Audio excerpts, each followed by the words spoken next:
Hey, no risk. So we're going to talk about phase two for the state of Rhode Island and reopening no risk CrossFit. What we plan on doing, how things will work once our doors can open.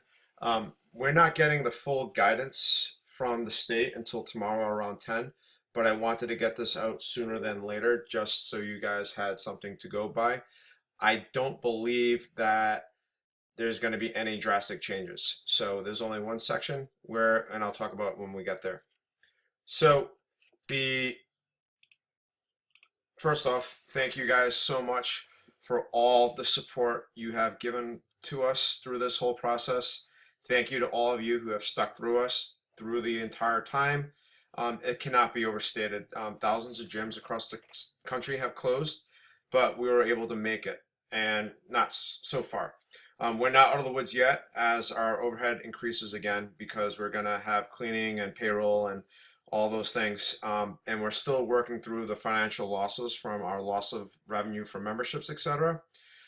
So if we get the EIDL grant money, which I applied for on March 31st, we still haven't gotten it. It will greatly help make these next 2 months more bearable.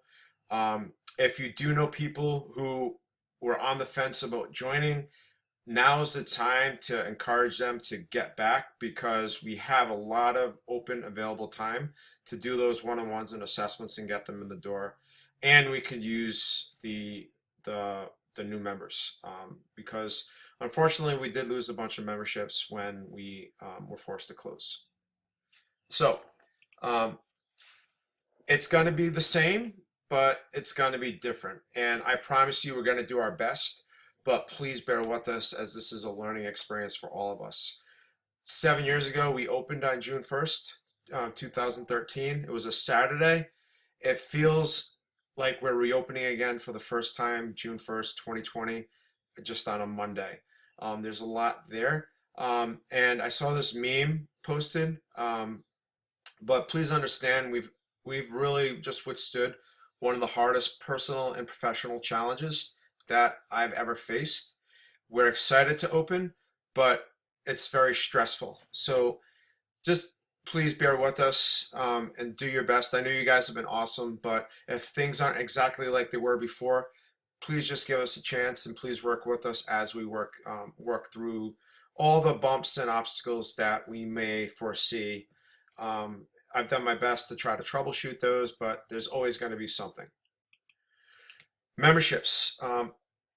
All memberships were frozen retroactive to May 15th. So you're going to get the full month that you just paid for. I know many of you said don't, but I still did. And since I did, a weight was lifted off my shoulder and I've been able to sleep much better since.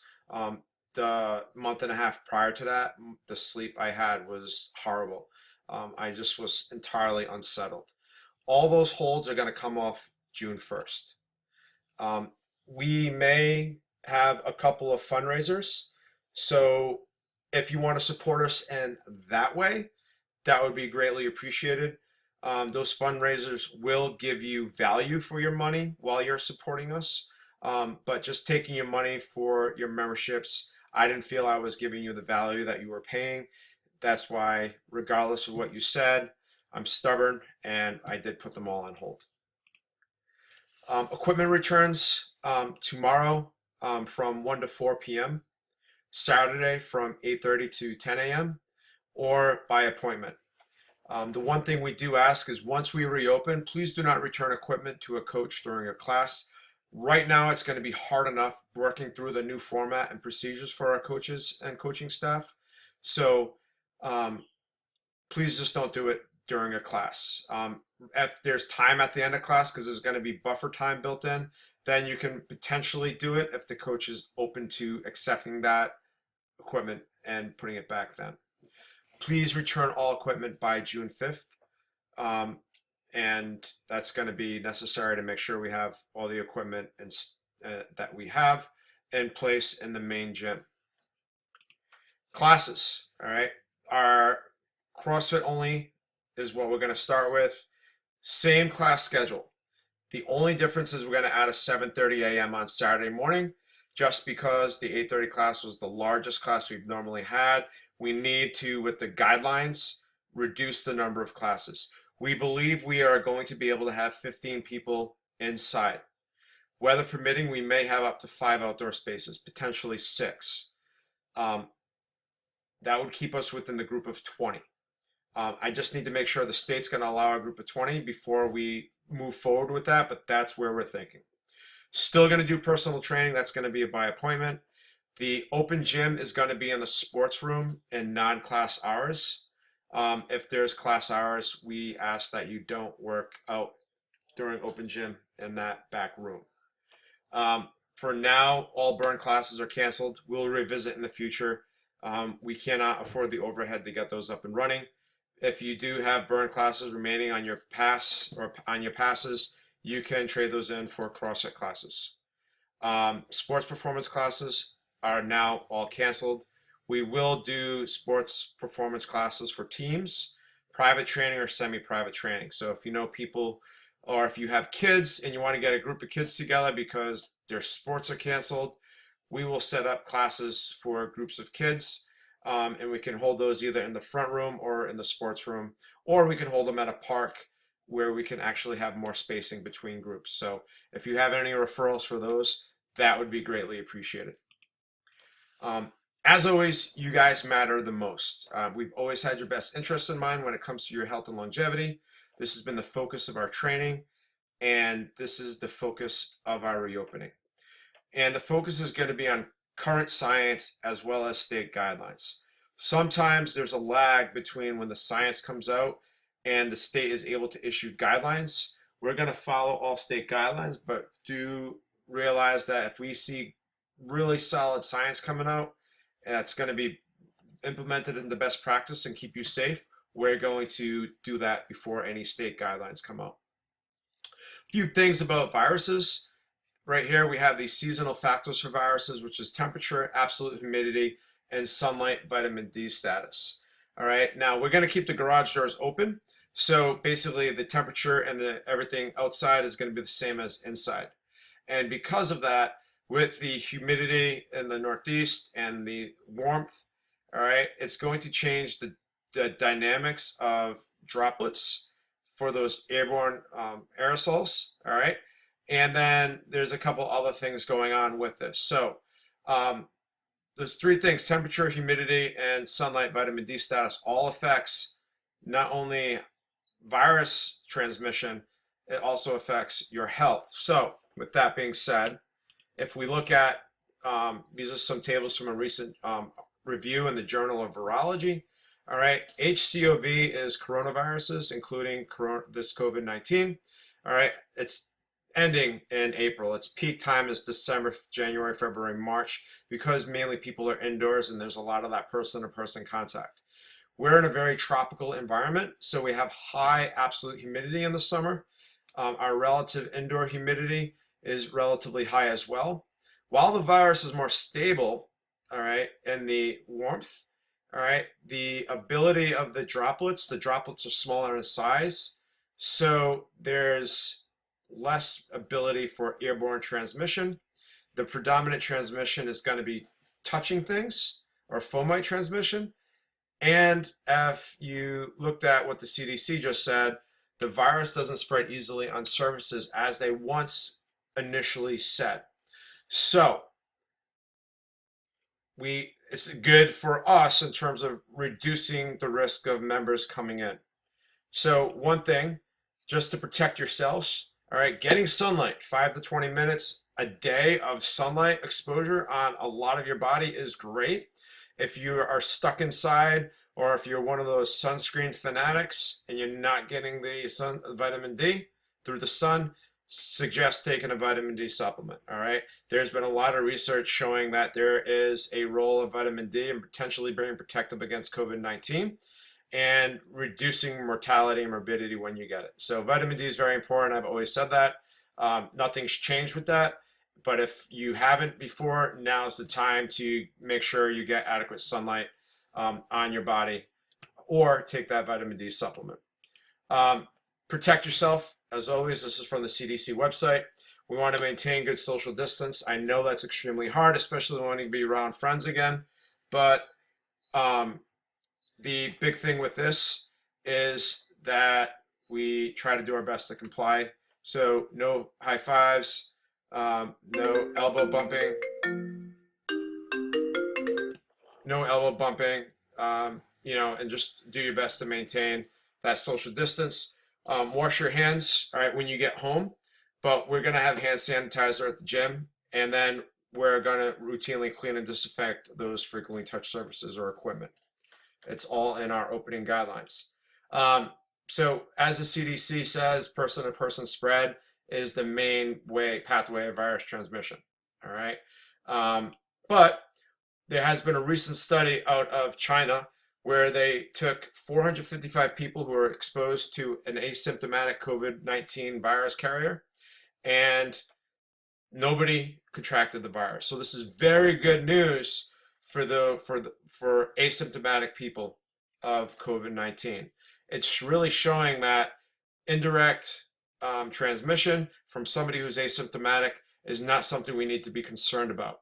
Hopefully this is brand new research. It needs to be vetted a little bit more, like another study very similar to it.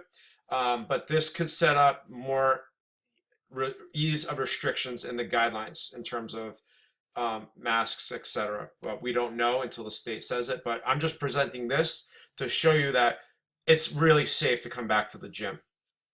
So these are the state guidelines. All right. This is what their guidance is to us. You can look at this on reopeningri.com. All right. However, I'm going to go through a lot of this as we enter.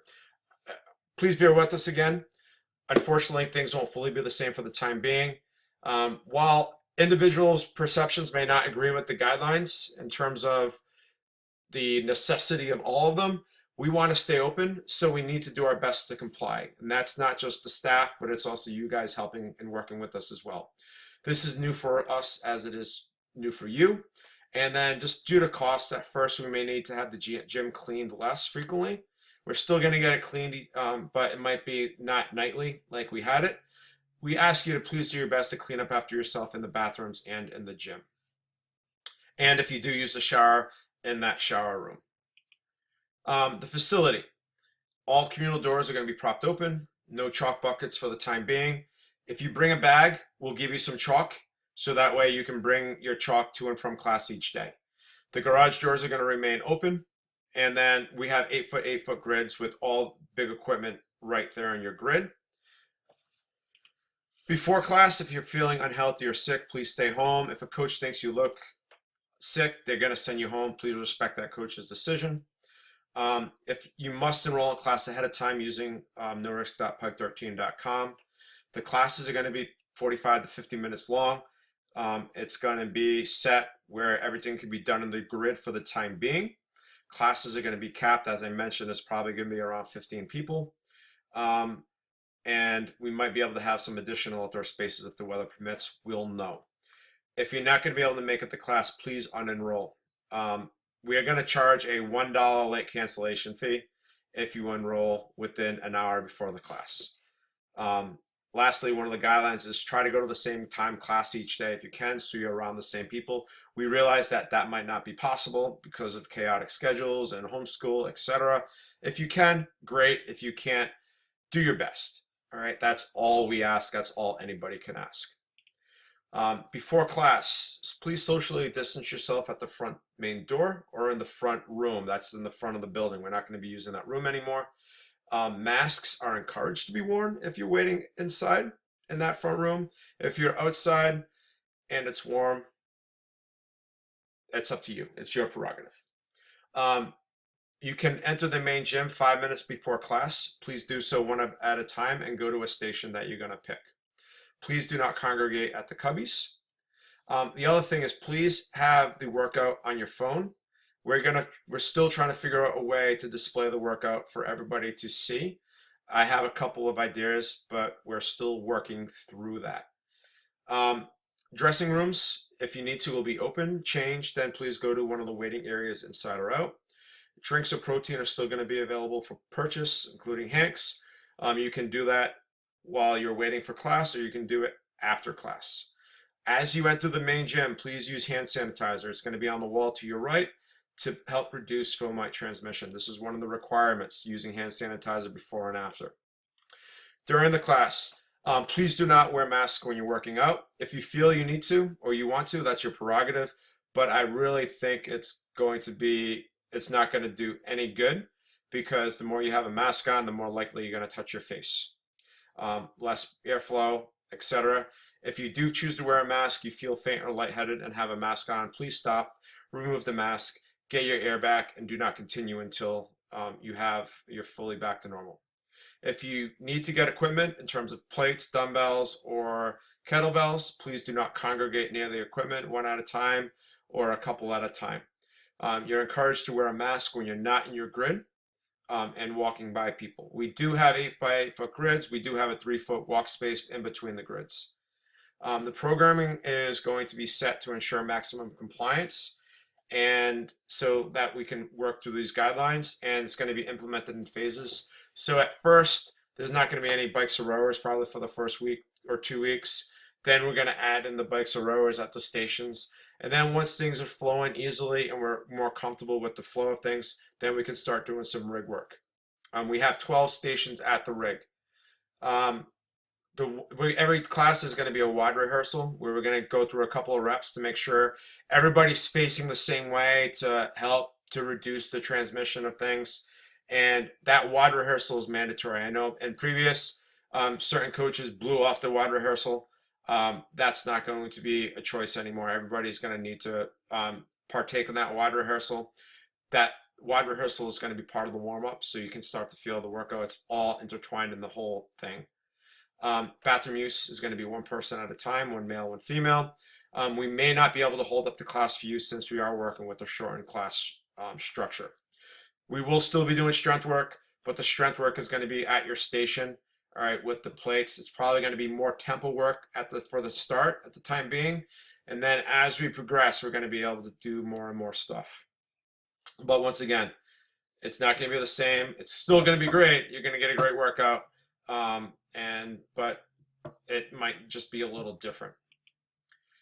After class, we ask that you please clean all equipment used at your stations with the paper towel and disinfectant at your station. Please wipe the floor at your station. There's going to be a mop at each station. Please put all your equipment away neatly and without congregation. We brought in 2 extra weight stacks, so we have female barbells on the right side of the gym, male barbells on the left side of the gym. You can get drinks of protein after the class, and then we're going to have the exit through the side door or through the garage door, and please, on the way out, use hand sanitizer. And lastly, that's it. I know this went a little bit longer than I thought, but thank you for your cooperation. Hopefully all this is going to pass, and we'll be back to the old normal in no time. All right, guys, any questions, please feel free to reach out and ask. Any referrals you got and you want to send me their name and information, I would greatly appreciate that. And you can contact me any way that you have previously contacted me. And then please stay tuned. We're going to have a couple of fundraising opportunities for everyone. All right. And once again, we appreciate your support. Cannot thank you enough for all that you guys have done to help get us through this. All right. Thanks.